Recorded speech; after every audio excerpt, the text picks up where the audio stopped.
Okay, we'll go ahead and get started. Welcome, welcome again. I'm Kristen Barker. I'm the director and co-founder of One Earth Sangha, and you have arrived at a EcoDharma Exploration. We started this experiment in I guess it was April of 2021. So it's been a while. This monthly touch point for our community, and in this exploration of eco dharma, and also the cultivation of eco sangha, of a sangha that is not only ecologically aware, cultivating an ecological awareness, but really leaning into this moment of dramatic change on planet Earth, on ecosystems at every level. So, with all of my heart, I welcome you to this space.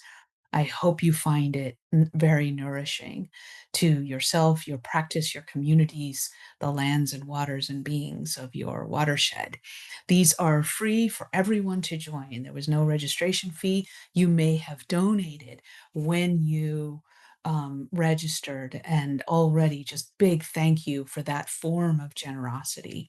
So important to the space that we're cultivating here, so that we can continue and really develop, nourish what we're trying to offer here. So thank you for that. You'll have a chance at the end again to support One Earth Sangha, and also to support our featured guest, Kazu, who I will introduce in a moment. And then there's another piece that's new for us starting this month. You may have noticed we're in relationship with Braided Wisdom, um, uh, a, a community led by Carol Kano to support indigenous ways of looking and how those relate to earth practices and Buddhist practices. So really excited to be in relationship with them and collaboration with them. Some of these series will be hosted by them. Then you'll see that coming up. But then another partner with us starting this month, for we don't know how long, we'll see what happens, is Spirit Rock. So we're really grateful to Spirit Rock and our partners there to be in collaboration with us for creating this space. So we're going to be asking you at the end to do a feedback form that really is for all of those partners and us to understand how these are landing for you. And that too is a form of generosity. So really want to encourage you to just take a few minutes and go through that feedback form at the end. Thank you in advance for that. So, I want to acknowledge that I have flown across the country. I do my middle seat meditation as I'm flying 37,000 miles above the earth.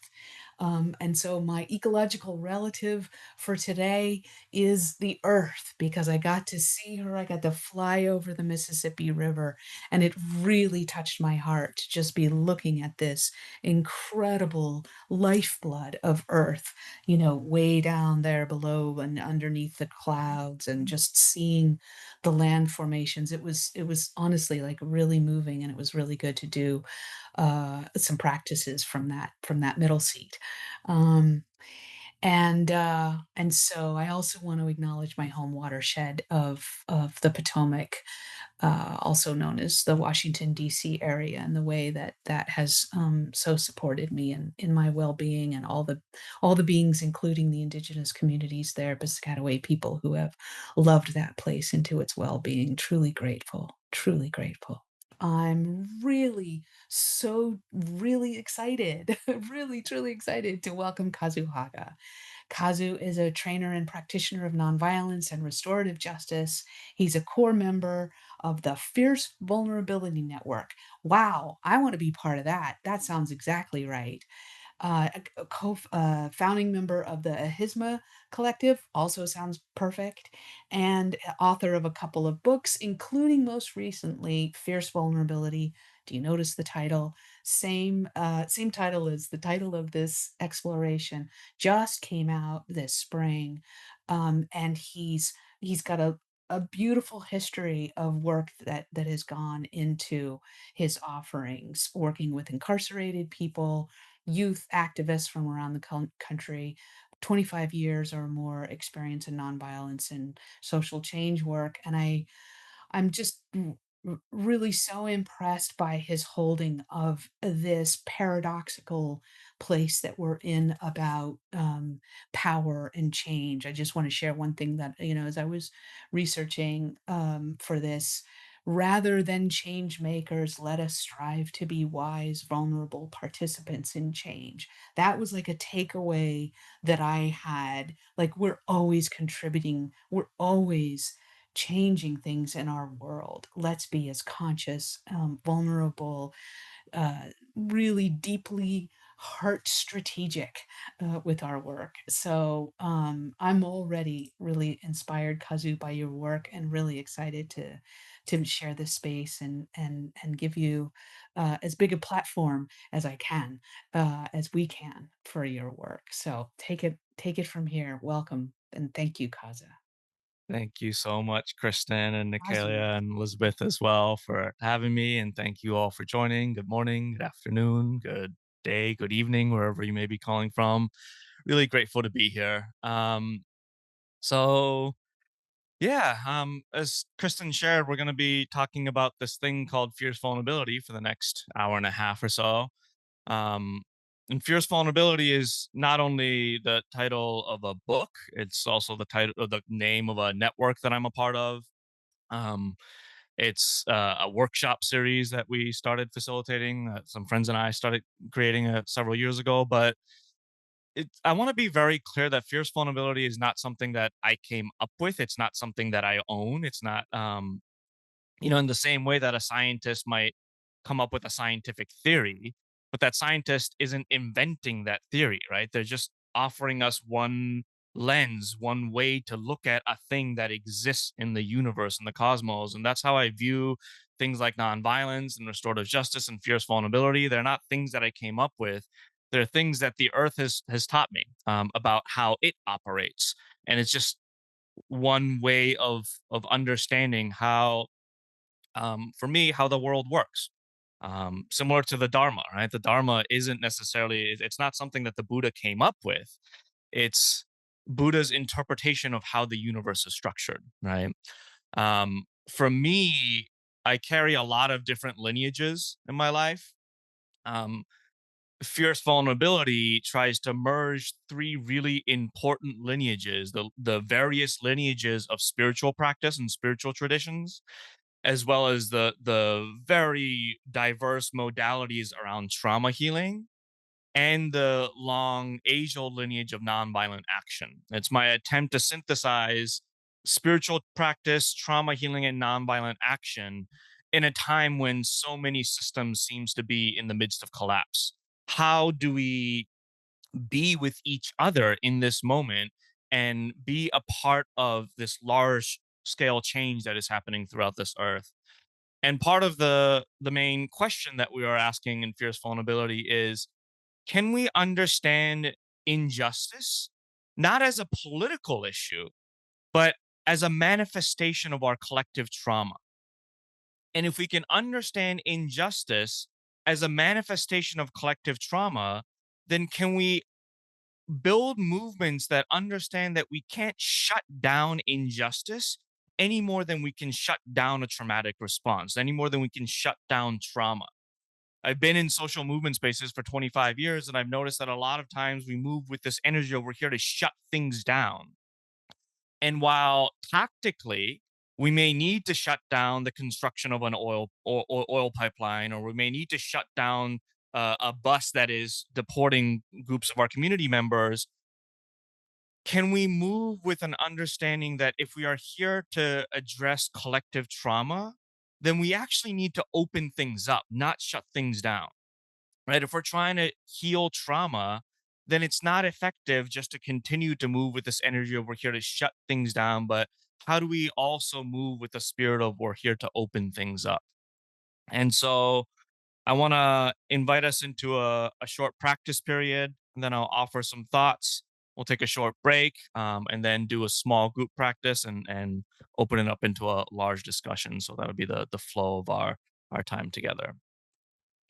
So yeah, with that short framing, let's jump into a short period of practice. So, just an invitation just to check in with your body and to see if it needs to stretch or move in any way. Turning your neck, stretching your arms, doing whatever is necessary just to relax your body, prepare it for a short moment of settling, taking a sip of water, tea, whatever might be necessary,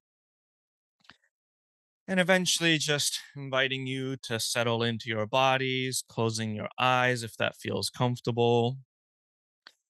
Otherwise, leaving a soft gaze, perhaps at the ground or the table in front of you, away from the screen.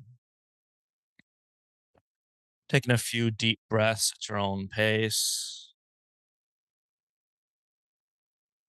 making sure to exhale as deeply, if not deeper, than your inhales. And just asking yourself, how are you doing in this exact moment? Knowing that asking yourself, how are you doing generally, is almost an unfair question to ask, especially in these times when there's so much going on in our lives and in the world. Acknowledging that there's so many parts, so many facets to our being. Asking ourselves, how are you doing generally, is not a question that can be answered in a couple of short words. So, trying to filter down, trying to hone into just this exact moment, starting in your physical body, in this exact moment. How are you doing in your body? Do you feel lightness or tension, jitteriness? Perhaps you feel relaxed.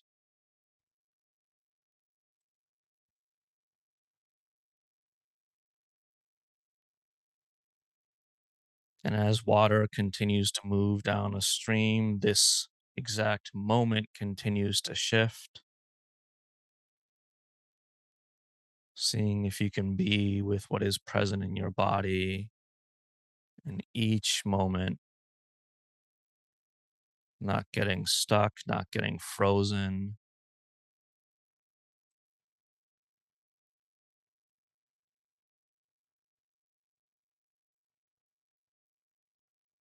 And from having awareness,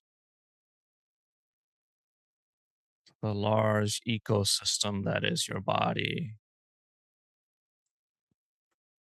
we'll hone in a little bit more and checking in just with your heart in this exact moment. How is your heart doing?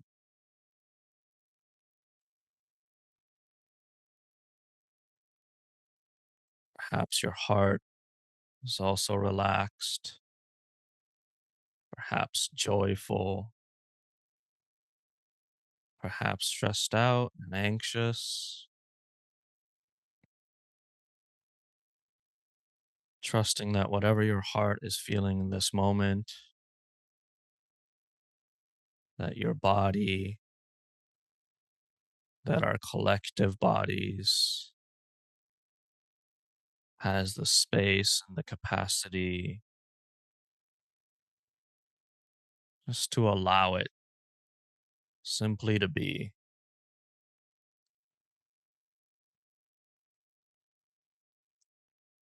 Noticing if anything shifts in your heart just by giving it this little moment of attention. Just by asking your heart in this moment, how are you doing? Does it shift anything for it to know that it has space, that it's being witnessed, that it's being held?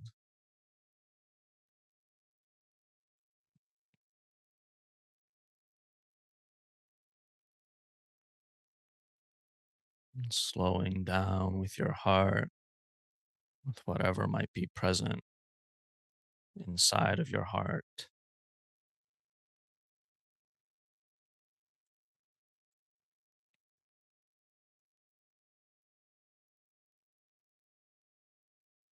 As we started with our body and went inward towards our heart, it's time expanding outwards from our body and bringing into awareness whatever space you may be sitting in, or standing in, or laying in. Noticing all that surrounds you in this space.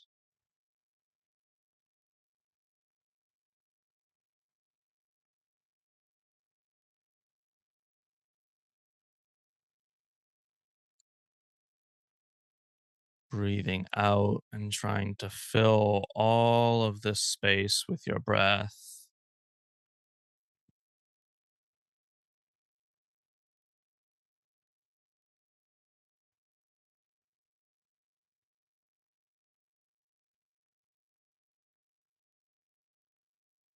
While maintaining stillness inside of your body, bringing to awareness the spaciousness that exists in front of you and behind, and to the left and to the right, above you and below you.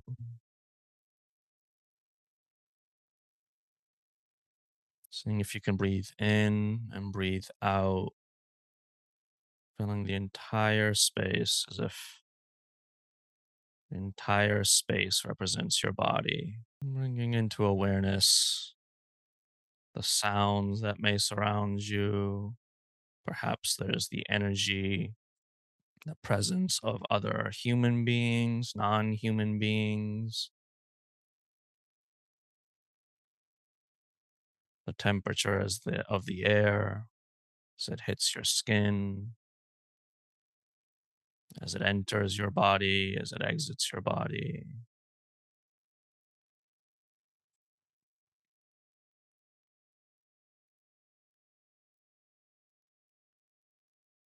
And really noticing yourself taking in that breath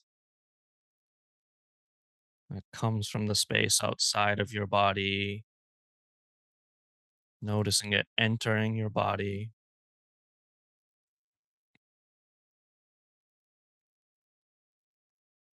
and noticing that it's not the same thing that you breathe out as you breathed in. That as the air enters your system, that with each in breath, our lungs are absorbing the oxygen that's in the air and pumping it into our blood. And our heart is sending that blood throughout our entire body so that our body, every cell in our body, can absorb that oxygen.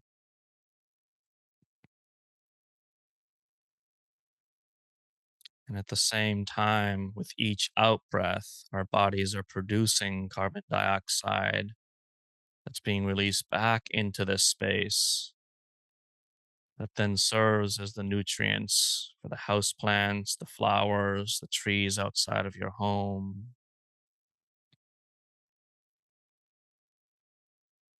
Using each breath to sink deeper into interbeing with interdependence.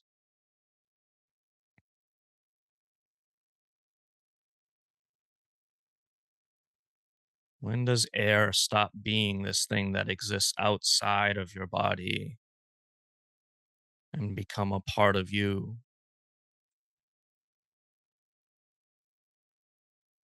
And when does the air that you breathe out stop being part of you and become part of the space that exists outside of you? and become part of the trees, the flowers,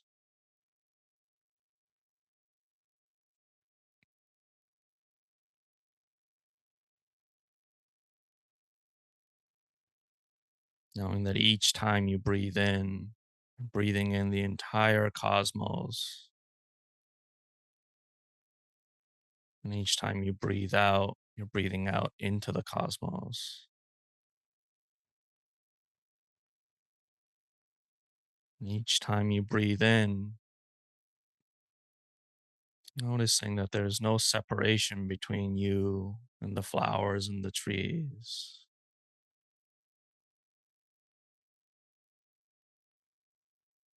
And each time you breathe out, you are giving a part of yourself back to the earth, back to the universe.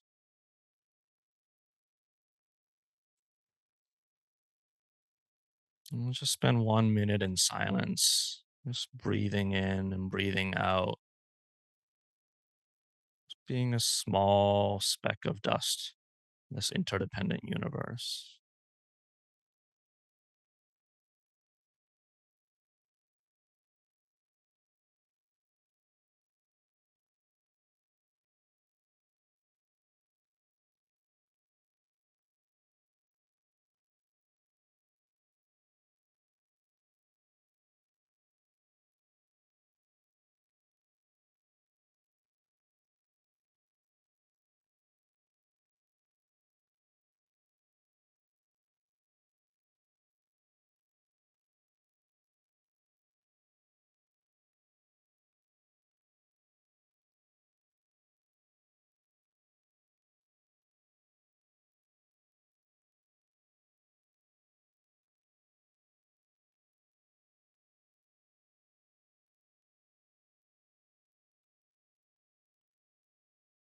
As you hear the sound of the bell, using it as one last opportunity to slow down and to really deeply take in the sound of the bell as you take in each breath. And when you can no longer hear the sound of the bell, gently open your eyes and bring your focus and attention back to what's in front of you.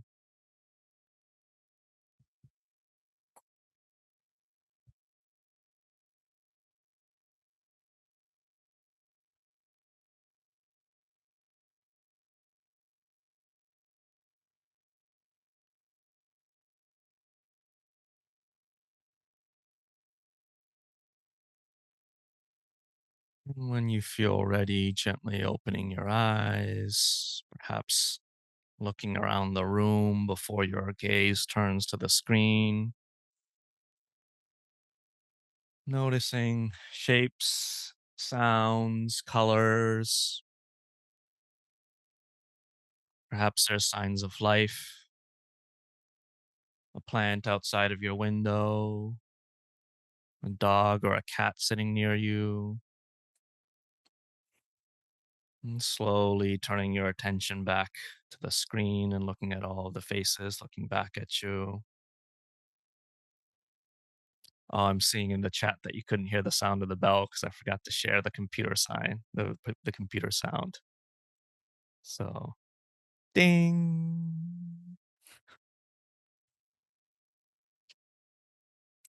I know these online sanghas make access so much easier, but there's all these technology things that I have to keep in mind. Miss the sound of a real bell every once in a while.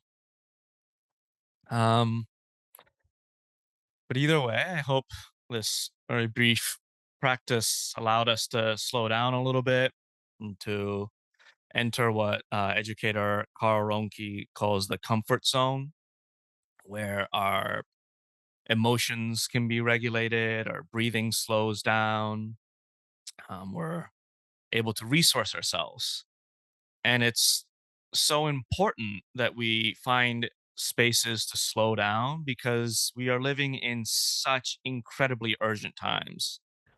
One of my favorite quotes says that slow is smooth and smooth is fast. right? That in these times of urgency, we really need to learn to slow down so that our responses to this moment of urgency isn't coming from this urgent place of panic. The teacher Bayo Komolafe says these times are urgent. We must slow down. Right? And so it's so important to have these practices, these moments where we can slow down so we can resource ourselves, so we can respond to these moments with skillfulness from a grounded place, from the comfort zone.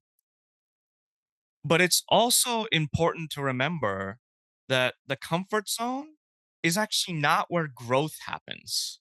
It's actually not where healing happens. That if anyone who's ever done any sort of healing work, whether it's emotional healing or physical healing, knows that healing is a messy process. It's oftentimes uncomfortable, right? Carl Ronke says that growth happens in what he calls the stretch zone, which is when we leave the comfort of our comfort zone and challenge ourselves with new perspectives, with different opinions, with new information, right? The stretch zone is where we are able to grow and heal. By definition, it's uncomfortable, but one of the characteristics of the stretch zone is that even if it's uncomfortable, even when we notice our heart rate start to increase, we're still able to be in connection with each other. We're still able to hear and receive information that might be new to us or perspectives that might be different from us and really grapple with it to try to integrate it, right? But if something happens that puts us into panic, then our emotions get dysregulated and we enter what Carl calls the panic zone, where we're not able to grow anymore. We're not able to heal anymore. And we go into our fight or flight mentality, right? We go into our survival mechanisms where we lose our ability to understand nuance. We lose our ability to take in new information. We lose our ability to practice empathy. We lose our ability to heal. We lose our ability to grow. And so I want to just very briefly before I move on, invite everyone into the chat. When you think of your stretch zone, when you're being stretched, when you're being challenged with new perspectives, but you're still able to take in those challenging perspectives, how do you know? What are the signs that lets you know that you're in the stretch zone? What do you feel in your body? What do you notice about your interactions with other people? How do you know that you're in the stretch zone?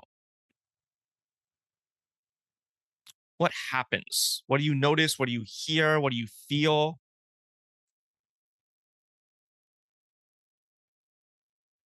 Yeah, contraction.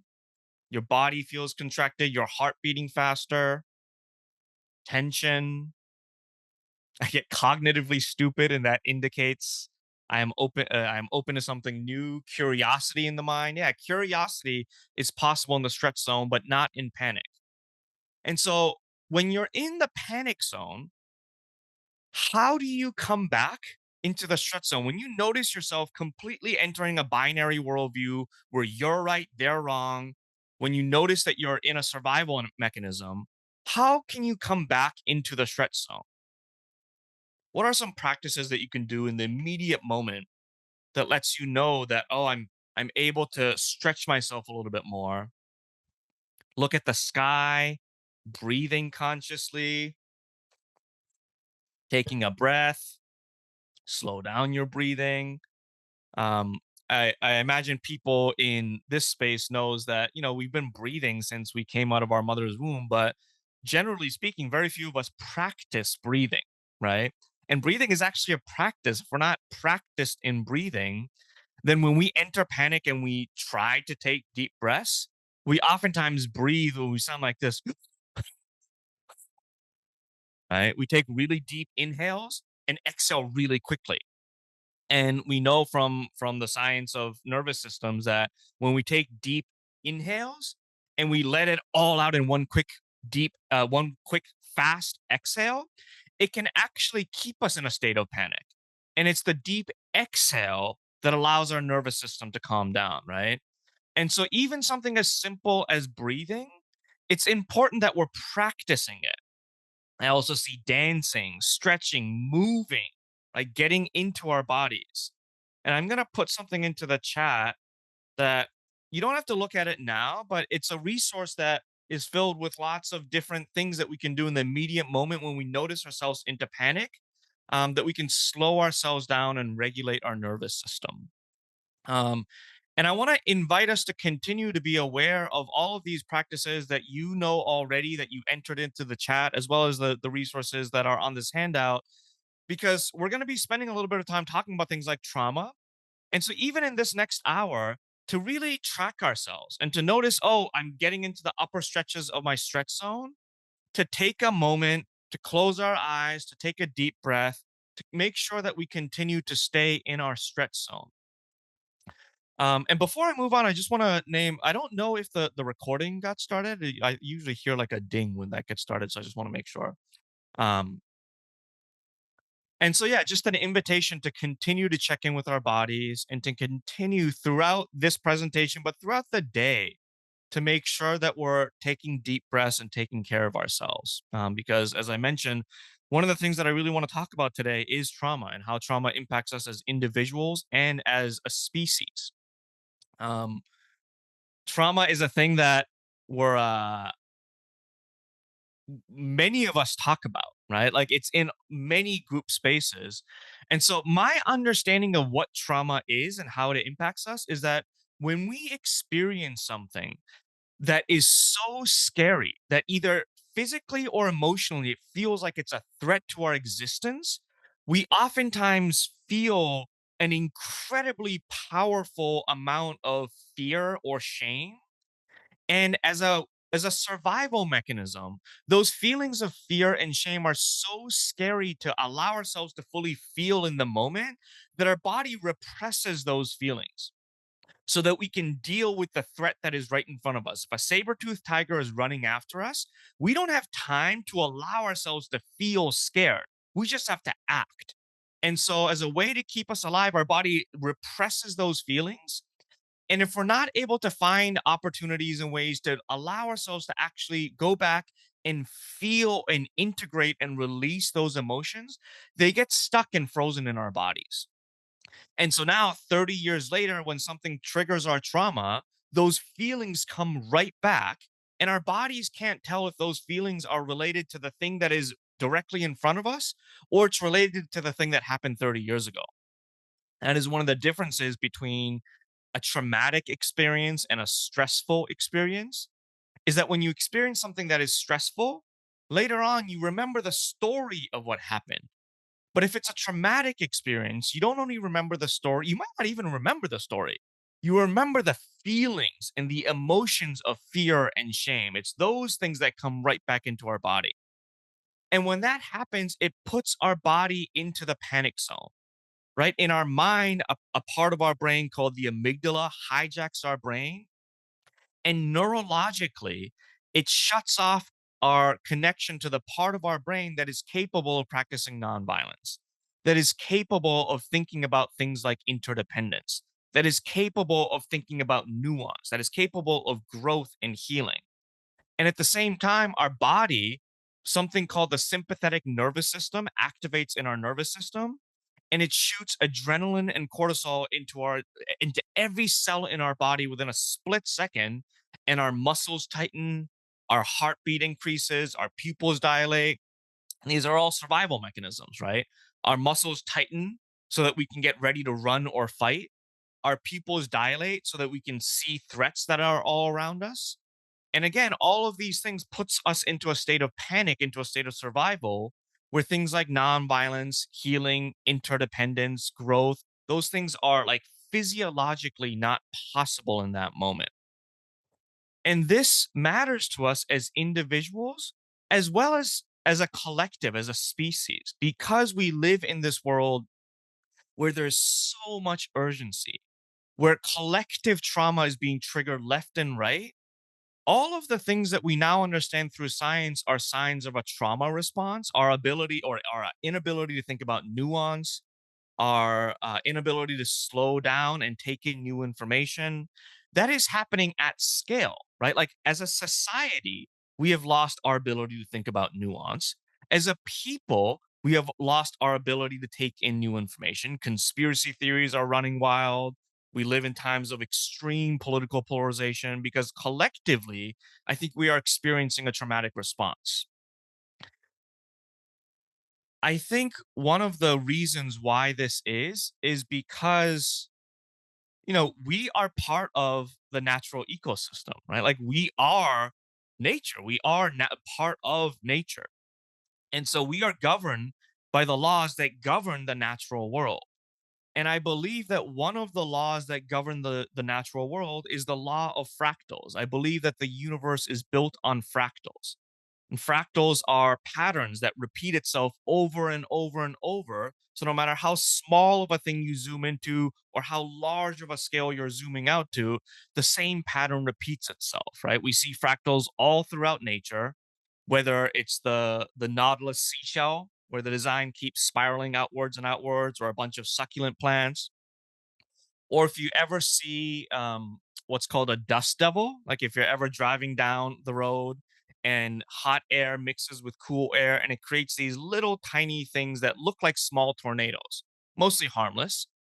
But if you zoom out of the fractal and you look at an actual tornado, it creates the same pattern because of the law of fractals. And if we zoom out even more, if you look at the eye of a hurricane, you see that it continues to create the same pattern. If you zoom out even more and you look at how planets rotate around its sun, you see that it continues to create the same pattern. And then if you zoom out even more, if you look at how a galaxy rotates around the center of its axis, you see no matter how small, something as small as a dust devil, or how large, something as large as our galaxy, it creates the same pattern over and over because I believe that we live in this fractal universe. And that matters because if we live in a fractal universe, then I believe that trauma impacts us as individuals the same way that it impacts us as a collective species. I have a family member of mine who, like many of us, have been very impacted by trauma. Right? They've been through a lot of traumatic events in their lives, and they've never had the opportunity to engage in any sort of healing modalities. So they're still very much impacted by early childhood trauma. And I noticed at one point, like we would spend months supporting their relationship with their two children, and that would settle down. And then a couple months later, they'd be in a crisis at work, and we'd support them in that. And then a couple months later, they'd be in a crisis with their relationship with their intimate partner, and it felt like we were playing this never-ending game of whack-a-mole, where it's just like, every few moments a new mole would pop up, we'd whack it, and another mole would pop up, we'd whack it, and it just felt endless. And I realized at some point that we were playing an endless game of whack-a-mole, right? That this person experienced early childhood trauma that like froze in them a deep core wounding.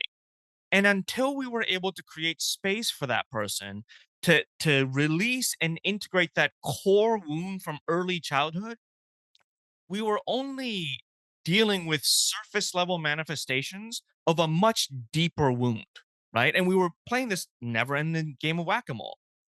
And so, if we take this idea and move up one level of the fractal to the communal level, I used to work with this nonprofit organization that did amazing work helping marginalized communities heal through traumatic experiences. And as much as the work that this organization did was beautiful and amazing, it felt like we were playing this never ending game of whack a mole because we were in this like constant state of crisis. Volunteers would be leaving, employees would quit and file lawsuits against the board. There were accusations of improper use of funds. The directors would make decisions that would impact the volunteers without consulting them at all. And it felt like we were playing this never ending game of whack a mole. And I realized that at some point that we were, right? That I realized this organization as a collective body, when it first started 30 years prior to my joining the organization, the founders of the organization brought with them really toxic organizational practices. They were used to making decisions that would impact people on the ground without consulting them. They felt like they were like good liberal white people. So issues of race and gender and these things wouldn't apply. They wouldn't show up in the organization. So they refused to talk about it. And so now, 30 years later, none of those people were around anymore. But those unhealthy organizational practices and the harms that they cause became frozen in our collective bodies as the organizational culture. So now, even though it was brand new people, those same that same culture stuck, and it became the core trauma, the organizational culture of that organization. And we were just like playing whack-a-mole, dealing with surface level manifestations of a much deeper collective wound. And again, if we take this idea and move up another level of the fractal and look at this nation state called the United States of America, we are never in a shortage of crises. And it feels like we are playing this never ending game of whack a mole, dealing with the latest legislation, the latest crisis, the latest deportations, the latest pandemic, the whatever it is. And I feel like it's because collectively, in the early childhood of our collective nation state, our collective body, we experience significant trauma from experiences like genocide and enslavement. And because we never dealt with those things, we are dealing with the surface level manifestations of this deep childhood wound that we never talked about. Right. And so, no matter how small or how large the scale, the same patterns repeat itself. Where if I don't deal with my early childhood traumas, then I'm never going to be able to deal with the surface level manifestations. Like, it doesn't matter how much I try to work on my relationship with my intimate partner, because oftentimes the challenges that manifest in our relationship are rooted in a much deeper wound. And if I can't look at that, then I'm dealing with the surface level manifestations, right? I want to share a couple of slides real quick. I think you can see that. Um, in nonviolence, we've always been taught that the more violence escalates, the more we have to escalate our nonviolent responses to that conflict, to that harm, right? So, on a low intensity level of conflict, if you're responding to a low intensity level of conflict, you can just go to that person and say, hey, everything's going to be fine. Just take a deep breath, right? That's an appropriate response to a low intensity level of conflict.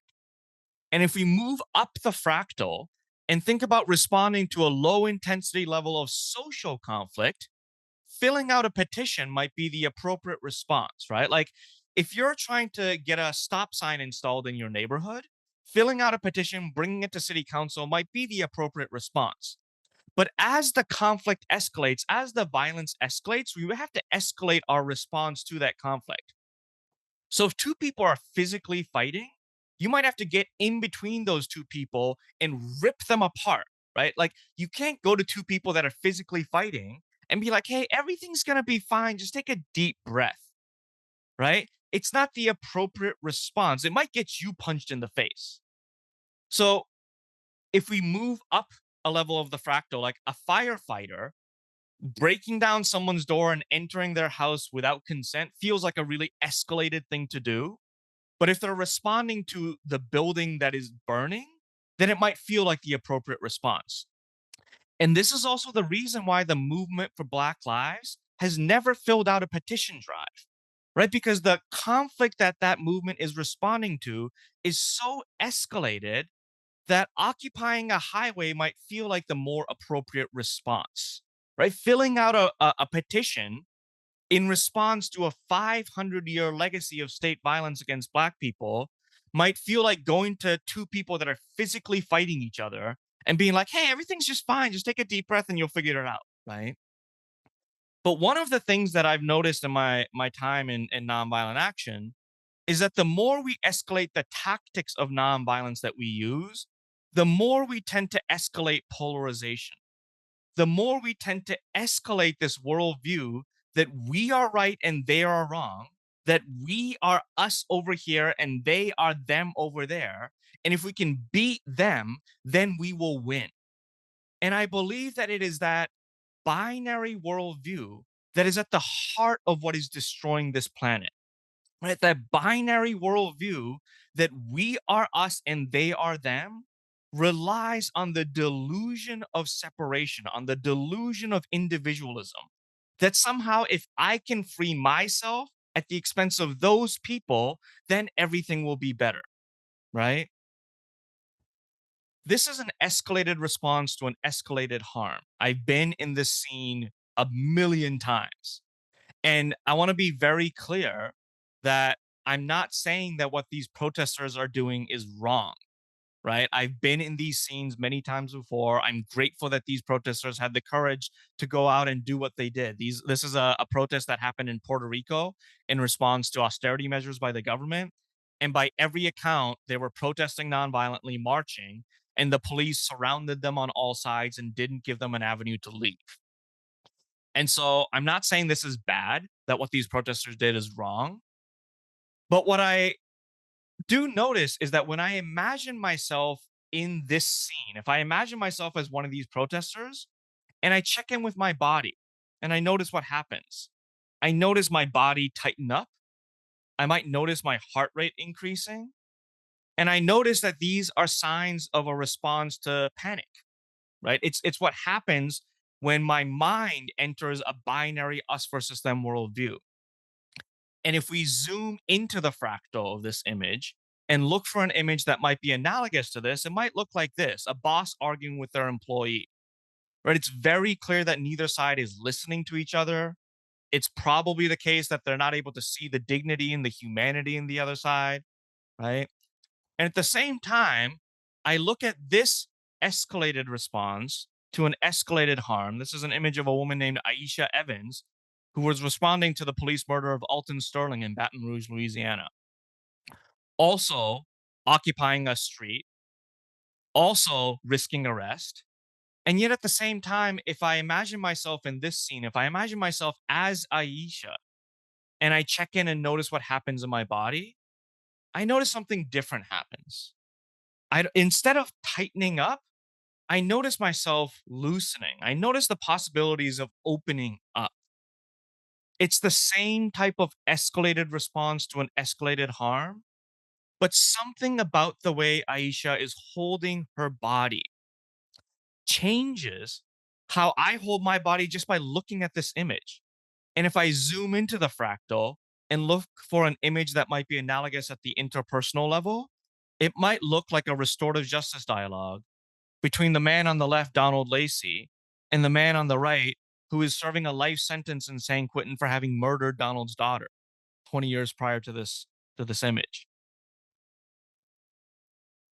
Something different happens in my body when I notice these kinds of escalated responses to escalated harms, but that happens in a grounded way, that happens in a way that still allows for connection, still allows not just for shutting things down, but also of opening things up. And so this is a big part of this idea of fierce vulnerability is asking ourselves as we move into the as we move up the fractal and think about how we respond to the most escalated harms perhaps our species have ever experienced at the largest scales that our species have ever experienced. Is it possible to move in a way that not only shuts things down, but actually opens things up? What does that look like? And how do we need to prepare ourselves to show up in a way that opens things up, that leads with our vulnerability, even as we respond to the most escalated crises of our times? So, yeah, I'm just going to invite myself to take a deep breath. Hmm.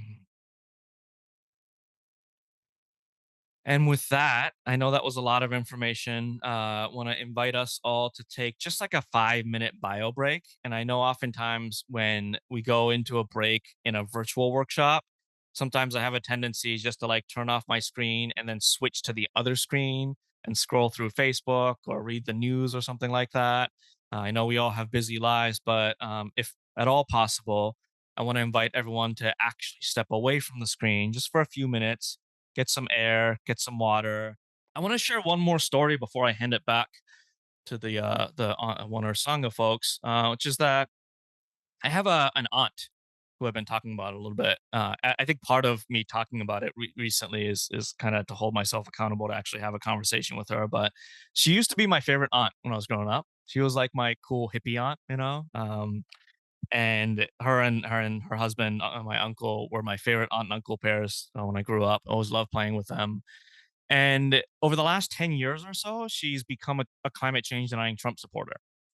Um, she's I actually read an article in the New Yorker just yesterday or 2 days ago about, like, new age women who have gone to the far right over the last decade or so, and there's a lot of these kind of people in spiritual communities that have gone to the far right, and she's unfortunately one of them, and my family, my mother and her other sisters are basically telling me to, like, give up on her. She's like, "Oh, don't even bother talking to her. We've tried. It's useless. There's no point. Just don't even bother engaging with her." And that, makes me sad.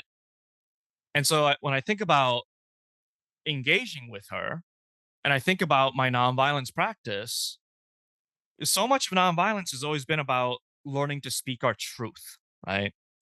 And so I'm like, all right, what is the truth that I need to express to her? And the first thing that comes to mind always is the truth that her understanding of climate science is wrong. I believe that to be true. And I really want to have that conversation with her. And at the same time, I know that there's an even deeper truth that I can communicate to her that is a much more vulnerable truth. And that deeper truth sounds something like, "You used to be my favorite aunt, and I grieve the relationship that I can no longer have with you. And I'm concerned that you are so attached to these worldviews that you are losing the relationship with all these members of your family and you don't seem to care about it. And you're getting more and more isolated. And I desperately want to know what happened. Like, how are you doing?" And that's a much more vulnerable truth. It actually requires me to do a lot of emotional work and preparation and healing so that I can be grounded enough and brave enough to have that conversation with her because it's inviting my own vulnerability into that conversation of how much I miss her. Um, but I have a feeling that that conversation has a much higher likelihood of opening things up rather than just shutting her down. Like, it's possible that if I just pour all the data about climate science, it might shut her up, right? But what does that do to our relationship? It actually deepens the fractures in our relationship. And when I think about everything that's happening in the world today, when I think about a lot of the protests and the demonstrations that I've gone to, I notice that the message that I've oftentimes led with is basically, "You're wrong," or "We demand this," right? "We demand this piece of legislation. You're wrong about this. We're here to prove you right. We're here to win." And again, that might be effective in passing a piece of legislation if that's our only concern in fixing issues. But if our intention is to remind ourselves of our interdependence to each other, right? If our intention is to heal the fractures in our society and move closer to beloved community, then how do we need to move into these spaces? Um, I think it was Luke who mentioned Occupy Oakland, right? So yeah, I live in Oakland, California, on Ohlone land. Been here for over 20 years now, and um, if you were at Occupy Oakland or if you're at any of these demonstrations in Oakland, you know that a lot of them happen on the corner of 14th Street and Broadway. I have been there countless times. I've been tear gassed at that intersection. I've been pepper sprayed at that intersection. I've seen a lot of violence at that intersection. I was at that intersection when a Iraq War veteran named Scott Olson was shot in the head with a police beanbag and fractured his skull. Like, I've seen a lot of crazy things happen at that intersection. And a while ago, I saw this music video by a Oakland-based musician named Mikey Paul. I forgot if it was Mikey Paul or Mikey Paul. Mike Pauley or Mikey Paul. It was one of those. Um, and in his music video, he does this thing called the vulnerability rally, which is something that was started by a couple that lives in Oakland where people write signs about a vulnerable truth about themselves that they usually don't share with other people on a piece of cardboard. And they're just standing there holding these signs. And you see the conversation that it sparks with all these people who are passing by. I'm actually going to include the link in the chat, both to this thing called the vulnerability rally that people throughout Oakland do, as well as the music video that I was talking about. Um, and I imagine what might happen if we did that instead of our typical chants and yells and holding signs that say we demand this piece of legislation. Um, in the kind of early days of the Fierce Vulnerability Network, before it was even called the Fierce Vulnerability Network, it was called the Yet to Be Named Network, which is a whole other story. A group of people did a demonstration where they shut down the governor's mansion in North Carolina to protest the construction of the Atlantic Coast Pipeline, which is, another one of these pipelines that's like weaving like this to bypass all the white neighborhoods and go through all the communities of color. And these protesters shut down the governor's mansion. But the day before the demonstration, they had a conversation and they asked themselves, what are the qualities that we long to see in this action that we're about to engage in? And they talked about wanting to see qualities of connection and healing. Um, and so they decided not to hold any signs and not to do any chants. And instead, they went in and they sat in a circle in the lobby of the governor's mansion. And the governor was out of town, so they sent the lieutenant governor down. And the protesters had found out that the day before their action, a police officer from that department was killed in the line of duty. So the first thing they did was they held a prayer vigil for that police officer. And they said immediately they could see tears welling up in the eyes of the officers who had come to arrest them. And then they went around the circle and each person shared from their heart why they were there, many of them being brought to tears. And they said by the end of it, the lieutenant governor was also in tears hearing their stories. And then they were all arrested. And as they were being arrested, one of the police officers, as he was arresting one of the protesters, told the protester, "Thank you so much for your hospitality." They also brought pizzas in and offered it to the police officer. And it's like, as these protesters were being arrested, the police were thanking them for their hospitality, right? They still shut down the governor's mansion for an entire day. And yet, certain things were opened up. And I wonder what would happen if instead of leading with messages of F you, we led with messages of we are here because we are scared. And we are here because our hearts are breaking, witnessing the impact of these policies in our communities. Yes, we are scared. I am definitely scared. The father of a 13-month-old, I'm freaking out about their future. But I also know that this is a moment that has the potential for true rebirth and beloved community, right? And so we need to remember to be grounded enough to give ourselves space to be honest about our grief and honest about our fear, but not get frozen in that. Know that that's one part of who we are, and another part of who we are the parts of us that believes that in so much beauty and potential that is also present in this moment. And so I'm really grateful to everyone at One Earth Sangha and to all of you, Spirit Rock and Braided Wisdom as well, for showing up today and spending a little bit of time just in this practice of how do we be together in this moment? How do we practice in this moment? What does it mean to be agents of change in this moment? And, again, the online spaces create so much space for access. And at the same time, I also look forward to being able to be in person with as many of you as possible as we move forward and continue to explore these questions together. So, thank you all so much for being in this space. And I'll hand the mic back up to the folks at One Earth, Elizabeth, Kristen, Akalia. Thank you all. Oh, Kazu, thank you so much. You have opened up. Talk about creating a space. That really created a really, it feels like potent. You've helped us create a really potent place of challenge, of there's affirmation there, there's also challenge, and there's a wonderful invitation I hear in what you're offering here to go deeper and to really think about the ways that I participate in this or that, the choices that I'm making moment to moment as we work out how are we responding to this incredible moment on the earth, so in the cosmos, of which we are inter-aring. So yeah, thank you again so much for that, and thank you, all of you, for coming. I mean, it doesn't make any sense for us to do any of this without all of you, whether you're here with us live or watching the video. Really, really appreciate your presencing and into and opening up to this.